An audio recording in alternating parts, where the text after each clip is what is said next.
Hello you guys, welcome back to my channel and welcome to my very first Q&A on YouTube. I am so excited about today's video. I threw up a question box this morning on Instagram and we have some really amazing questions that I can't wait to answer. I have my green tea beverage here and I hope you have your coffee or tea or your preferred beverage of choice, and let's get cozied up together and let's dive into these questions.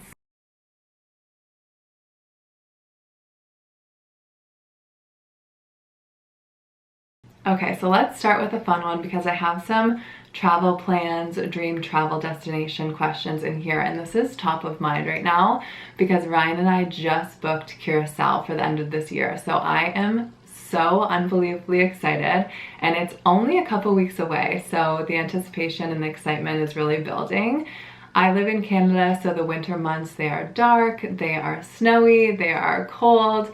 So to have the opportunity to break that up and go somewhere warm and sunny is always a perfect interruption in the middle of Canadian winter. So I am so excited, and we kind of had to sit down and decide what kind of vacation we wanted to have because it's going to be different for everybody. And initially we thought that we wanted to do an all-inclusive, and then we decided that we actually wanted to have a different experience. And I think that's because we went to Nova Scotia this summer and we really packed our itinerary and we got to see a lot, and we just had such an amazing time. And I still just reminisce on that trip and just feel so blessed that we were able to do that. And I think we want to continue to do that at least this year. So we rented a car, we rented an Airbnb, and we booked our flights, and we are going to try and see as much of the island as we can. We are going to try to hit up some recommended restaurants and beaches and snorkeling and do all the things. So I am so excited, and if you've been to Curacao, you have any suggestions, please drop them down below. We are going to be spending the next couple of weeks watching people's YouTubes, reading travel blogs, and just getting our itinerary finalized. So I love trip planning, so I'm really looking forward to doing that. As far as dream travel destination goes, I mean, how long do you have? I have so many, like, of course, this is so cliche, but of course I've always wanted to go to like Bora Bora, Bali. I really want to do Thailand. I really want to do Greece. There are so many things I really want to do, and I think it's just an ever-evolving list. I have been out west in Alberta and I really want to take Ryan there to experience that. So I think that will be 2023, and we have started talking about going to Greece in 2023, but we have not finalized anything yet. But just the mere thought of that is so exciting to me. So I'm realizing that that's something that is really important to me, and I really want to try to travel and see as much of the world as I can. And I would love to do that with Ryan. I would love to do that with my family in any way possible. I would just like to say yes to experiences and travel and opportunity that feels right. And I've already had so many amazing experiences thus far in my life, and I just look forward to adding to that list and seeing more of the world and meeting more incredible people and just immersing myself into different cultures, because I think that really brings you an overwhelming sense of gratitude and also perspective. So that's something that's really important to me and just a topic I really enjoy talking about and sharing. And when we go to Curacao and probably anything going forward, I will be vlogging those things. So I look forward to experiencing that with you as well. Okay, next one I'm going to answer is, what are you most excited for in 2023? I also see someone say, what are you most excited for becoming an aunt? So these questions are one and the same. 2023, I am becoming an aunt. Anyone who follows me on Instagram will have saw my video when I found out that my sister is pregnant. I will post it here. I don't wanna talk about the things we've been through, though it's hurting me. Now it's history. I've played all my cards, and that's what you've done too. Nothing more to say. I would definitely say that that is the thing I'm most excited for in 2023. I still am in shock that my big sister is pregnant, and I cannot wait. I might cry.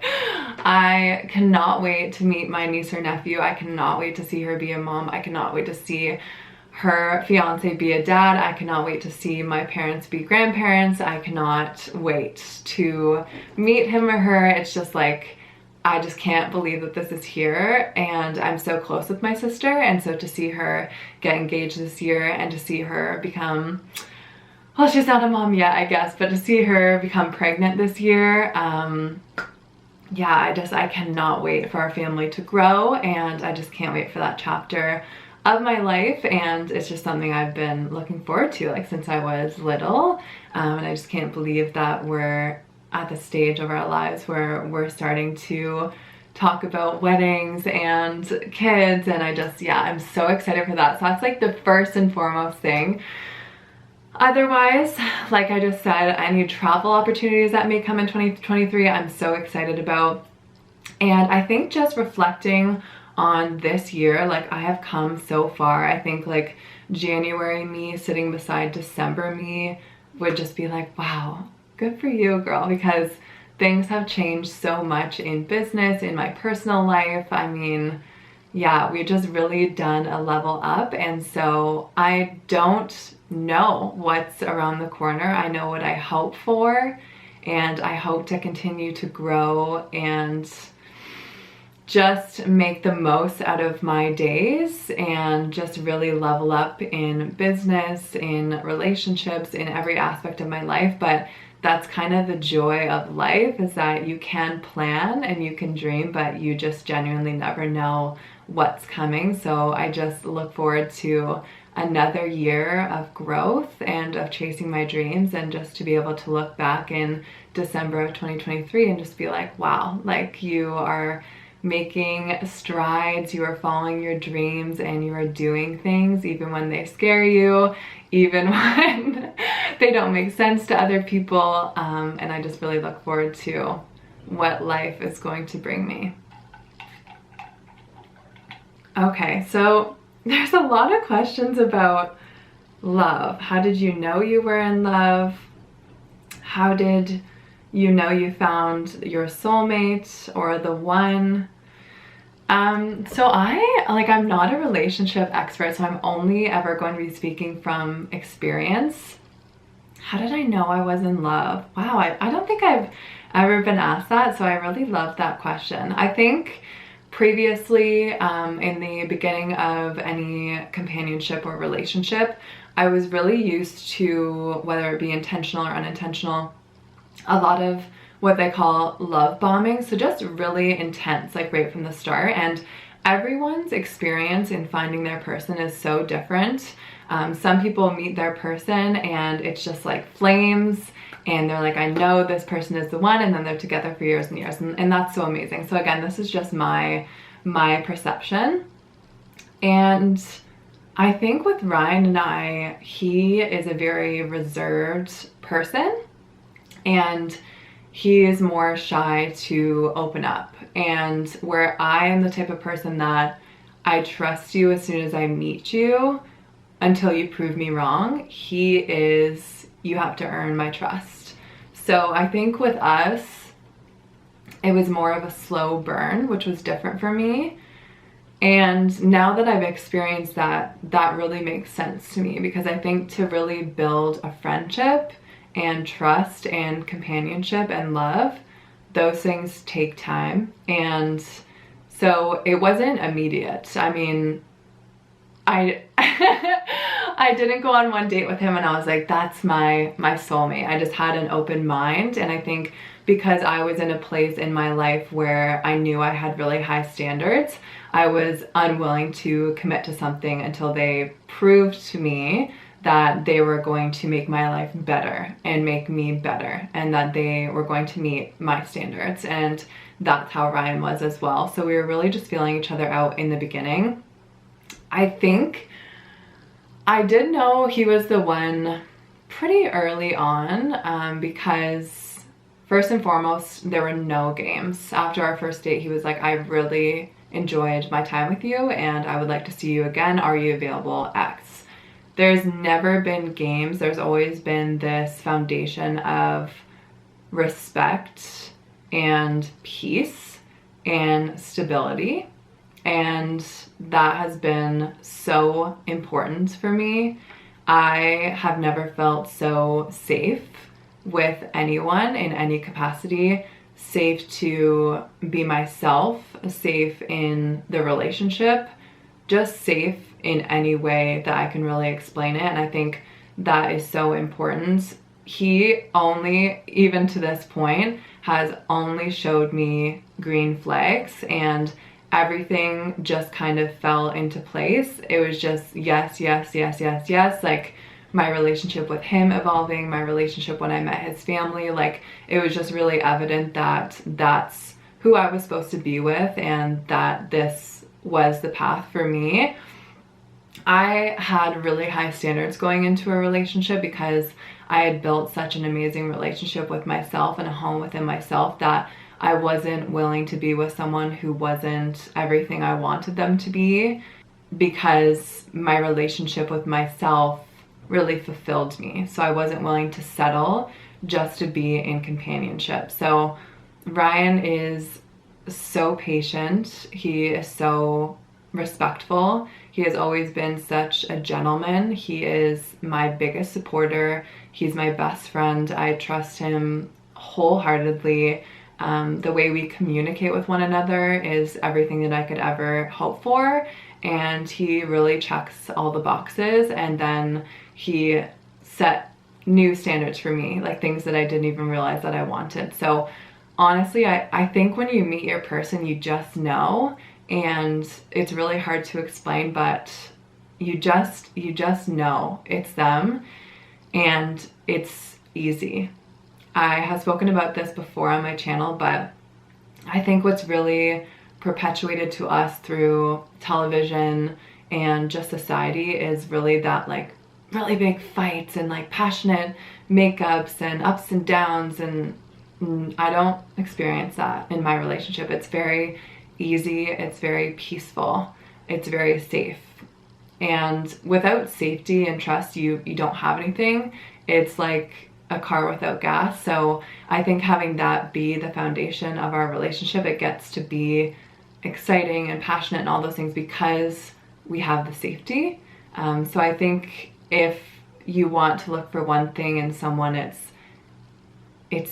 feeling safe and an overwhelming sense of peace that you've never felt before, because that will take you farther. And that's what I have, and that's my new standard, and that's how I know that I'm with the right person. So I hope that answers the question.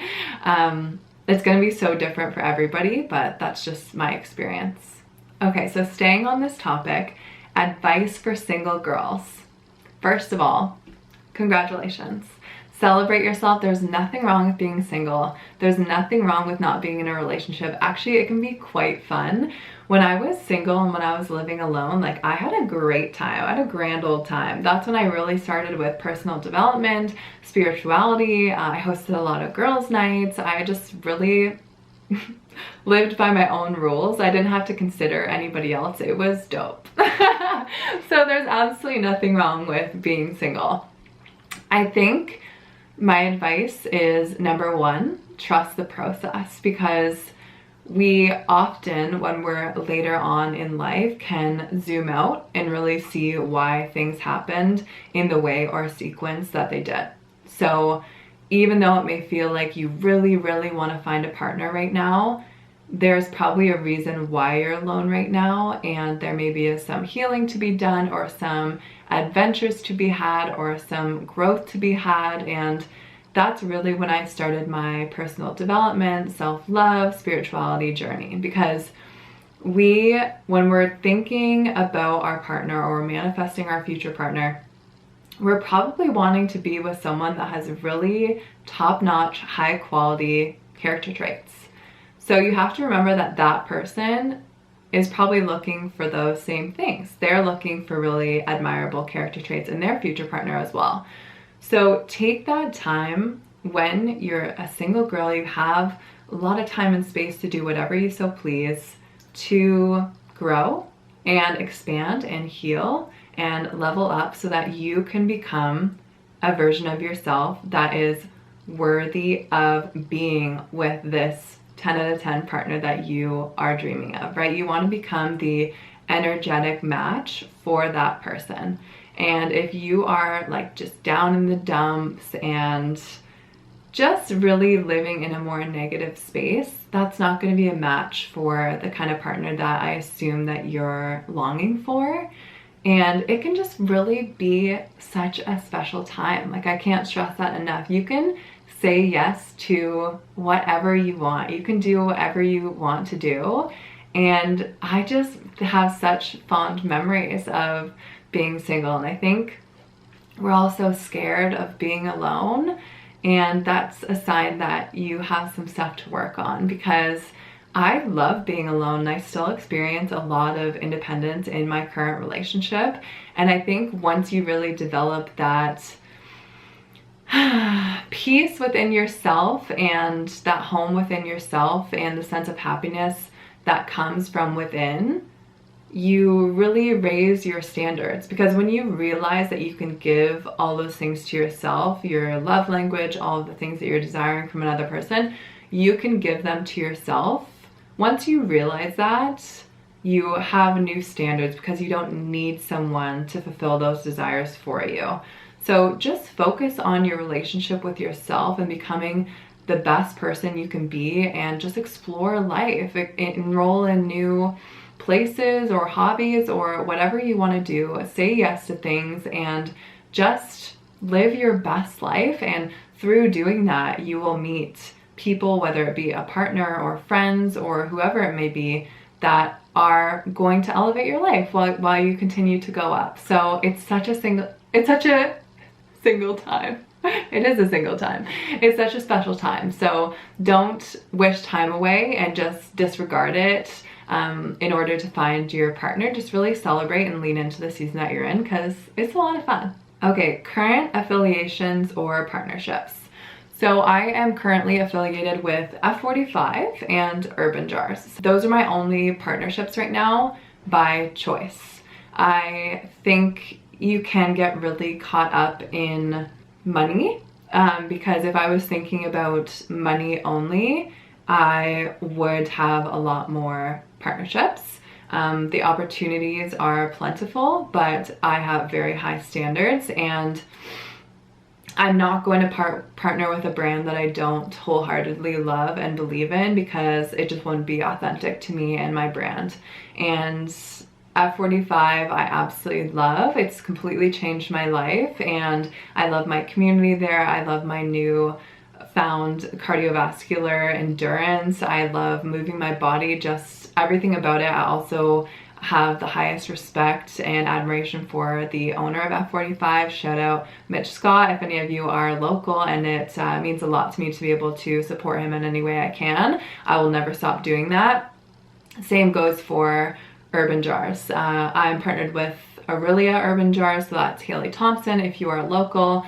Absolutely such a hardworking, special woman, and I really look up to her and her ability to manage 3 or more businesses. And I love Urban Jars. I love that they come in the mason jars, and so it's so environmentally friendly. It's so convenient. The meals, they are plant-based. They are absolutely delicious. They are nutrient dense. She is such an incredible person. I love the message behind Urban Jars. Like, it's just, it couldn't be any more perfect. So I think going forward, like, I'm only going to be partnering with brands that I really, really love, and just their moral compass and their message is so important to me. So of course there are brands that I would absolutely love to work with, but it really just depends if they align with me and what's important to me and what's important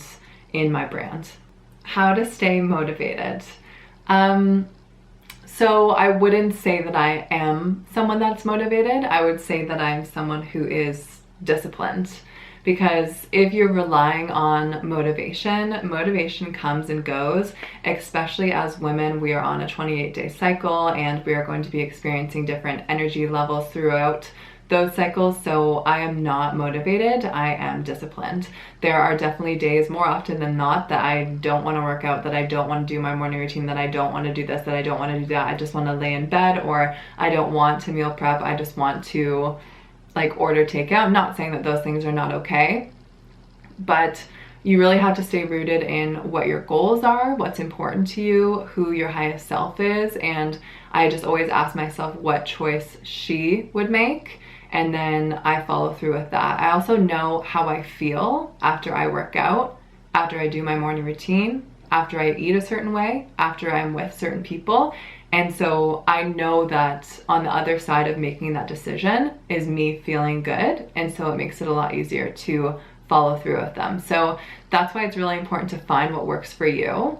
I feel like it's getting so bright in here. Find what works for you, because if you don't feel good and you don't enjoy it, you're not going to do it. So just because you see someone else going to a yoga class or a Pilates class and it's trending right now, doesn't mean you like it. So you have to find what you actually like to do, because that's going to make it easier for you to show up for yourself and to show up in doing that. I had to fix the lighting because it was getting so bright. Have you always been spiritual? No, I have not. I would not say that spirituality or religion was really a pillar or a foundation for me growing up. It's really been within the past couple of years, as I embarked on my personal development and spirituality journey, that it really started to become the foundation of my life. I think whether you believe in spirituality, the universe, God, whatever that may be for you, we're all believing in a higher power, and we're all believing that there's more to life than meets the eye, and that there is something bigger than us, and there is such comfort in that. So I think just the belief that I am in co-creation with the universe and with my guides and angels and with all the things that I believe in is really comforting, because it makes me feel less alone. It makes me feel like the things that are happening to me, whether they be good or bad, are happening for a reason, and that I'm always being looked out for. And it just really gives me strength, and it just really gives me this sense of joy that's really hard to explain, to know that there is a plan for me and that I am being guided, and it gives me strength and it gives me purpose. So it's something that's really important to me these days. It's something I don't talk a lot about at this point, because it's so personal and there's so many mixed feelings about, you know, what religion or spirituality should look like. But I think just find what's true for you and find what you really feel called to, even if that's different than what you were raised to know and love, or what's different than your family or friends. I think we just have to find what really works for us, and this is what works for me and what feels true for me. And that's, again, yeah, the universe, source energy, guides, angels, and it just makes me feel really in community and really guided. And that to me is what spirituality is really about. How do you deal with stress? Yeah, this is a great question. So something I've been really trying to practice recently is responding to life rather than reacting to life. Because sometimes when we react in ways that are undesirable, or that we look back and we're like, I wish I would have handled that differently. But I think just know in the face of adversity or challenge that you always have an opportunity to take a step back, take a breath, and give yourself the time and space that you need to be able to respond to situations. I think life is always going to present us with stress and challenges and difficulties. That's just part of the human experience, and there is beauty in that duality, because without darkness we don't know light, and without stress we don't know peace. And I think stress management is so important For me, I find a lot of power in my breath, and whether that mean breath work, just taking a couple cleansing breaths, meditation, and just knowing that even though I will not always be able to control my external world and the circumstances that happen, I can always control how I respond.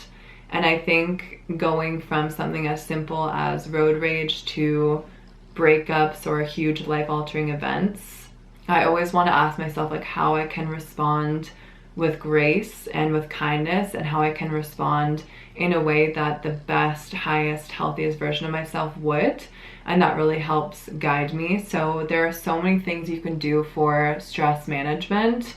I think getting outside in nature, just a lot of the things that are present in my life are just like mindful and meditative experiences, getting outside in nature, having people that you can really talk to and share things with, journaling. So finding what works for you. And even though it's hard in those moments of really high stress because you just want to react or lash out or phone a friend or whatever it may be, if you know that really just like sitting down and journaling and being in your own company is really what brings you down to a better level, then just really encourage yourself to do that rather than sending that text message in that state of really heightened response. So yeah, I think there are so many incredible tools out there to help with stress and adversity and challenges. And so just really finding those things that work for you and staying true to them even when it's difficult, and just really focusing on responding rather than reacting is really what helps me. So there is a lot of questions about friendships, how to deal with negative friends or people, how to find your core group of friends, how to deal with friendship breakups. Okay, so let's start with friendship breakups. Friendship breakups are very challenging. They're very heartbreaking, sometimes more so than actual breakups with a romantic partner. Yeah, they're definitely really tough. I've definitely been through my fair share of friendship breakups. I think, like I said earlier, now I'm at a point where I can really zoom out and see why that had to happen. But in the moment, it can be really hard. But I think I say this all the time. So if you're hearing me say this again, I do apologize. But I think there are so many things in our lives that we don't necessarily have control over, including like the families that we're born into, where we are born, our privilege. There are so many things that are just a result of us being birthed into the world. That's just how it is. But there are so many things that we do have control over, and one of those is the friendships, relationships that we allow. So I think you need to have really high standards when it comes to your friends, because I do believe that the people that you surround yourself with is a huge component to who you become. So it really, really depends on the circumstances here. I know that some friendship breakups can be as a result of a really severe betrayal, or they can also be something that you just wish didn't happen, or maybe didn't play out the way that it should have. But nonetheless, it's very, very difficult. And I think focusing on the friends and family and relationships that you do have, rather than the one that you have lost, is really important, although easier said than done. I think it's really important to, have love for that person, because they were in your life when they were for a reason, and they probably taught you something. They probably shared a lot of really incredible memories with you. And I think when I look back on my friendships with people that are no longer in my life, I really do wish them well. And, I may miss them. I may think of them during monumental moments in my life or in theirs, but there's a reason why they're not in my life anymore, and I cherish the time that I spent with them and the memories that I had with them and the lessons that they taught to me. But that doesn't necessarily mean that they are supposed to be here with me in this chapter of my life. So trust that your core group of friends is coming, and just cherish the friendships that you did have. But I know it's hard. I mean, it's very difficult. It's something that I still struggle with. It's something that I still go through. I am sending you love, and I'm sorry that you are going through that. Okay, so how to deal with negative friends or people in your life. Yeah, this is tough for sure. I think it's important to understand that as humans, we are wired to focus on the negative. That's just a part of our makeup, unfortunately.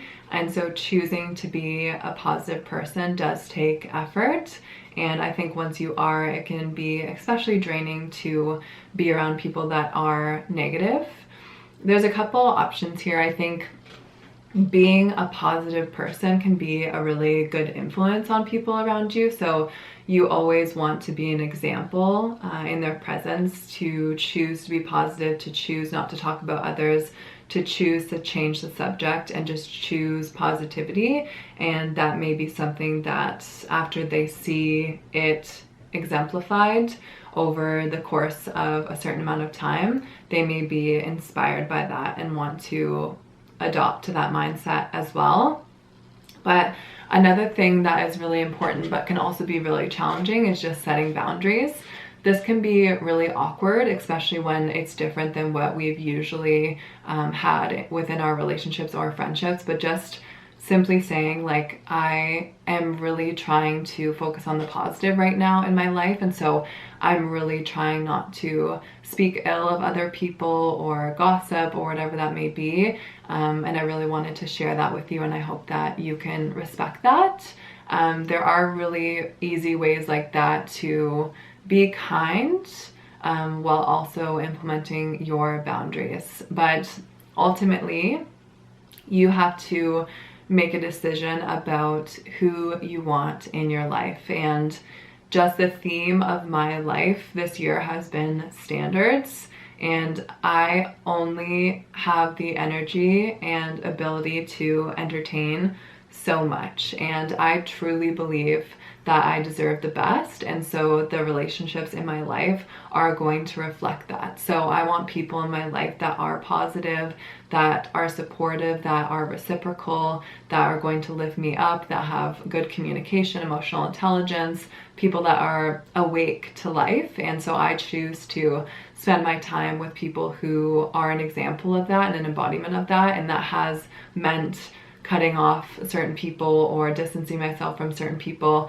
but that has also allowed space in my life for me to meet some really beautiful people. So I think if it's someone that's really, really important to you and you know that you want them in your life forever, you're gonna have to start to set boundaries with them and be honest with them about how being negative and talking about people or whatever it may be makes you feel, and what kind of standards you have in your friendships and relationships, and really build that. And you also need to remember that boundaries without consequences are suggestions.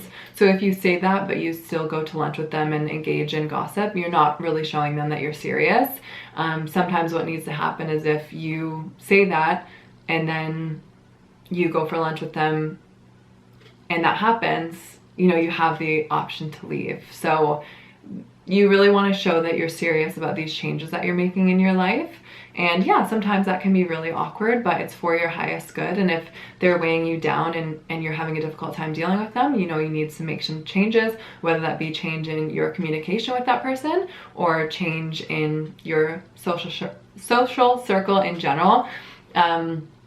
I think a really important quote to remember is, you can't change the people around you, but you can change the people around you, right?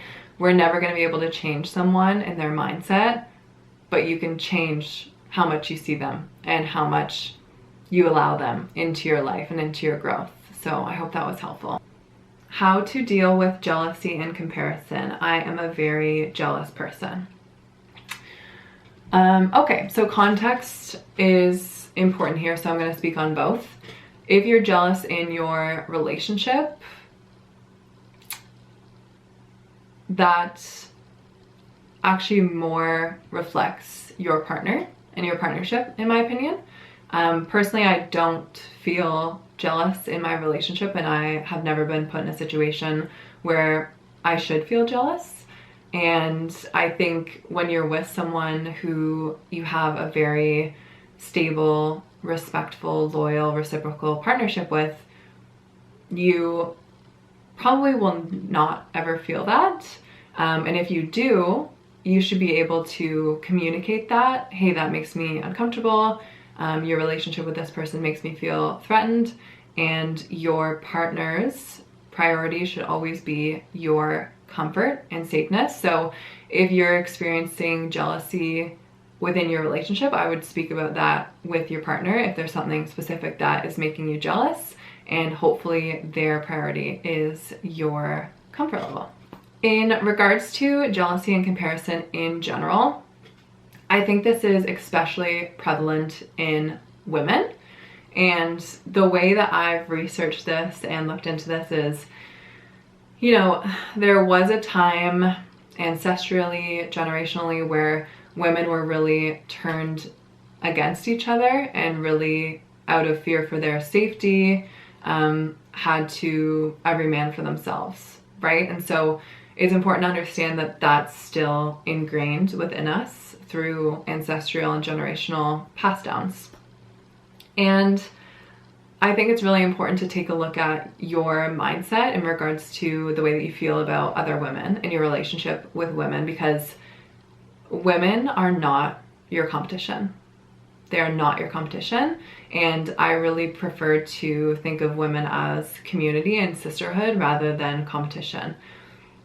Comparison and jealousy, we need to remember that these things are all subjective. So if you're jealous of someone who is quote unquote attractive, who you may think is attractive, someone else may not feel that they are attractive. And who you feel is rich and wealthy, what is your definition of being a wealthy person or a rich person? Because a rich life to some people is, speaking of monetary value, but a rich life to someone else is filled with love, abundance, travel. Like, life is so subjective and it's all about your perception. I think if you're feeling jealous of someone, I would invite you to shift that. And if they have something that you really want, what they are doing is showing you that that is available to you. So when I think about some of my idols and inspirations in my life, they show me that the things that I want and desire are possible for me because they are an example of that. They are a trailblazer, they are an expander for me, and I'm so grateful for them for being a constant source of motivation for me, because I see through them what is possible for me. So jealousy and comparison have no room in my life. There is no one that's me. There is no one that's you. There's no one that has your qualities, your laugh, your brain, your sense of humor, your experiences, everything. There's no one that's you. So the only person you should ever be in competition with is yourself, and being better than you were yesterday, last week, last year. And there is no sense in stressing over things that we can't change, and just put all of that energy that you're using to be jealous and insecure and comparing yourself to other people, just turning that inwards and just focusing on things that truly matter. And just remember that you are not in competition with other people and they're not a threat to you. Like, those are your sisters, and you should be cheering other women on, not tearing them down or being jealous of them or comparing yourself to them because they're farther along in life than you are, or they're somewhere that you want to be. And remember that someone else's 5th year being an entrepreneur, being an influencer, being a dentist, or whatever the heck it is, you can't compare them to where you are if you're just fresh out of high school, right? Like, yes, they have something that you want, but they've had to work to get there, and that is possible for you too. So I would really just take a look at the relationship that you have when you're looking at sisterhood and women and other women, and just really analyze that. And so maybe you can do some shadow work and get to the bottom of that so you can have a more positive relationship going forward. This is so funny that this was asked. So, do you drink alcohol? So yes, I do. However, this month I have challenged myself to go alcoholless for the entire month of November. Sometimes when I reflect on my experiences the next morning and ask myself why I drank, it was often not because I truly wanted to, but rather it's awkward to not, because especially as a woman, when you don't drink, people would ask if you are pregnant, or they would ask like if you have a problem with alcohol, or like why not, and just like very weird comments. So often I feel awkward to say no because I want to avoid those questions and those interactions. But I don't truly enjoy to drink. I think it really depends on the situation. If I'm really craving to have like a glass of wine at a nice Italian restaurant, or a margarita in Mexico or at a Mexican restaurant, like I absolutely will do that. But on a day-to-day basis, it's really not something I crave. I would much rather just have like a kombucha or like a special like drink of some sort. I just don't enjoy drinking. I don't enjoy how I feel afterwards. I don't enjoy being in environments where people are drinking. I don't enjoy the way that alcohol is used to excuse people's behavior. I don't really like it, and it's a personal choice for me. If you enjoy drinking, some people feel really incredible under the influence of alcohol, and they really enjoy their experience, and that's so amazing, and I fully support you in that. For me and my journey, I'm kind of learning that I really don't actually enjoy it, and I more do it as a form of like social pressure or wanting to fit in, and so I am challenging myself to not.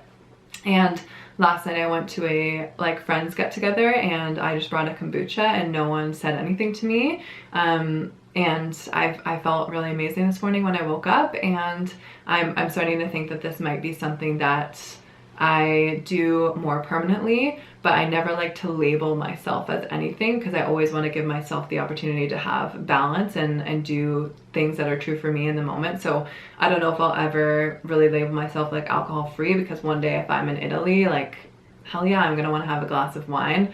And I just don't have any real like rules that I really strictly like place on myself, because everything's about balance and moderation and just living to your fullest extent. So yes, I do drink alcohol, but not right now. And we'll see how my relationship with alcohol evolves as I evolve as a human. Okay, last question I'm going to do. How did you find the confidence to pursue social media? How I answer this now will be different than how I would have answered it when I first started out. I think what we all worry about is being judged by other people, and you absolutely will be judged by other people, but what truly matters is that you're following your dreams, you're living in your purpose, and you're doing what you want to do. People are always going to talk about you, and more often than not, that's a projection of their own insecurities and what they believe to be true, and perhaps their resentment that you're doing something that they never had the courage to do.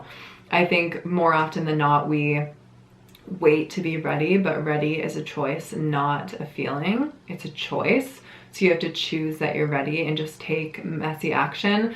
If you start on YouTube, if you start making reels, you're not going to be professional, but you're not going to gain the experience without just taking the first step. When I started on YouTube, I started with my iPhone. I do have a vlogging camera and a tripod and all that stuff now, but I started with just my phone. I started because I wanted to. Same with the podcast. Like I just started messy because I don't care what people think. And I think part of that is I know myself so well.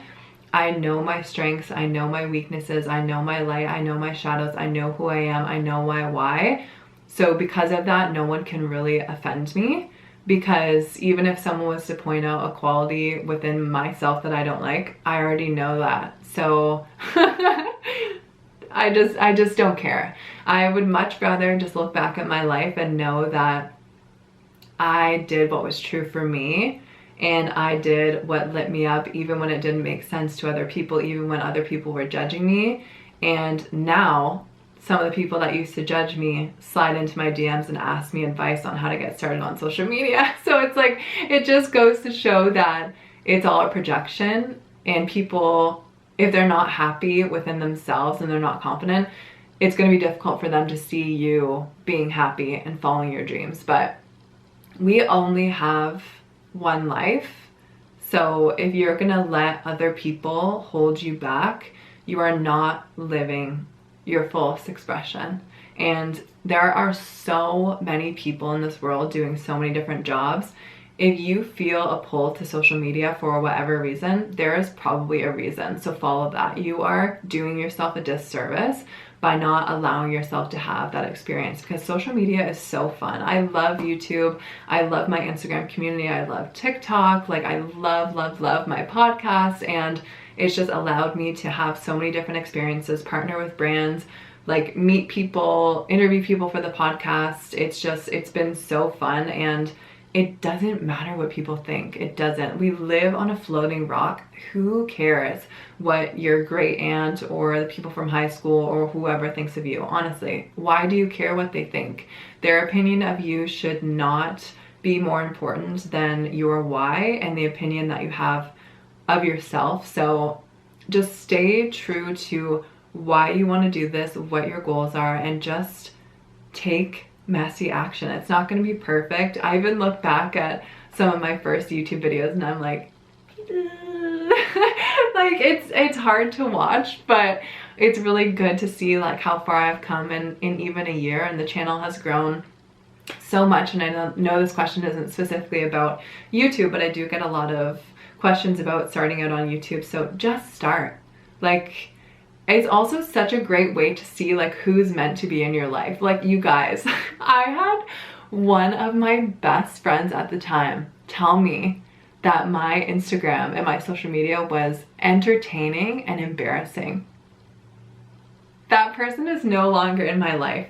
I think following your dreams and being your highest self really shows you like who you want to be around, because a lot of the time it's strangers that we're afraid of judging us, but oftentimes, spoiler alert, it's going to be like family, friends, close coworkers that are actually going to show you judgment. Sorry to share this with you, and this is just my experience, but that is a really good teller of like who you should pour your time and energy into, because you're gonna go far and you want people with you that unconditionally love and support and encourage you and just want you to do what makes you happy. And so there is no better teller than going after your dreams, being an entrepreneur, being on social media. Trust, you will see crystal clear who like is going to show up for you and who is going to be a cheerleader for you and who is not. It is like the greatest filter of all time, because you just literally see like who is meant to be your people in this life and who is not. So get started. If you have any specific questions, drop them down below or send me a DM. I'd love to chat with you about it. But at the end of the day, we have one life. Live it to your fullest extent. Do what makes you happy, because honestly, who freaking cares what people think? I know that people talk about me and don't understand what I do, and I still sleep so well every single night because I am doing what's best for me and what makes me happy, and that's what matters at the end of the day. Okay guys, this was so fun. I actually loved this so much. I hope you enjoyed it. Thank you for asking all of your amazing questions, and we will definitely do this again one day soon. This was lovely. I hope if you're in Canada, you're enjoying the winter wonderland that we are in, and I hope that you guys have an amazing week or weekend whenever you're watching this. Thank you for supporting the channel and for allowing me to do what I love, and thank you for watching. I love you guys, and I'll see you in the next one.